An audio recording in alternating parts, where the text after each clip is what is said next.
আলোচনা হয়েছিল বা আছে, এটা আমরা যুব সমাজ যারা আছি স্বেচ্ছায় এই হাসপাতালটা কী করবো, পরিষ্কার পরিচ্ছন্ন করবো। কিন্তু আপনারা কি কোনো মাইনে ছাড়া করবেন? করবেন না, আপনাদেরকে মাইনে দেওয়া হবে। আজকে হাসপাতালে একটা অনাকাঙ্ক্ষিত একটা ঘটনা ঘটে গেছে, আপনারা জানেন। কোনো একটা রুগীর লগে ডাক্তারের সাথে মারামারি হচ্ছে বা ঝগড়া ব্যথা হচ্ছে, যার কারণে আজকে হাসপাতালে আমরা যেই কাজের জন্য আসছিলাম সেই কাজটা আমরা করতে পারি না। এই জন্য ডাইরেক্টর স্যারের কাছে আমি গেছিলাম, উনি আমাকে জানাইছে যে আগামীকালকে 9টার দিকে আপনার এই হাসপাতালে আপনি আসেন, আসলে পরিষ্কার পরিচ্ছন্ন করার জন্য যে উপকরণগুলো দরকার সেগুলো আমাদেরকে বুঝিয়ে দিবে, তারা গাইডলাইন দেওয়ার লোক দিবে।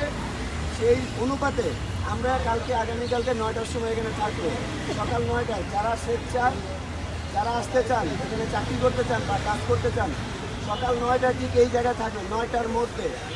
আর আজকে যারা আসছেন, আল্লাহ নিয়ামত, চেষ্টা করছি আপনাদেরকে একটু কিছু মুখে দেওয়ার জন্য, পারি নাই, মাফ করবেন। তারপরে 27 জন লোক আছেন, আমি 30 জন লোক ধরে আমি আপনাদের যাওয়া আসার একটা খরচ আজকের মতো দিতেছি। কালকে কাজ করবেন, টাকা নিয়ে দেবেন, কারণ এখানে যে ঝগড়া বিসাদ হবে এটাকে আমরা জানি, আমরা কেউ জানি। তারপর আপনারা কষ্ট করতেন, আমি আপনাদেরকে কিছু টাকা দিয়ে দিচ্ছি, আমার খরচ হয়ে গেছে। আপনারা সবাই সমবন্টন করে নিয়ে নিন, ঠিক আছে?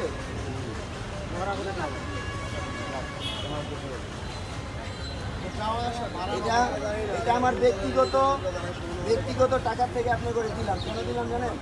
এই দেশটা কিন্তু কারো একা না, একা আপনার পরিবারটা যেমনি, আপনার সারা দেশটা আপনার।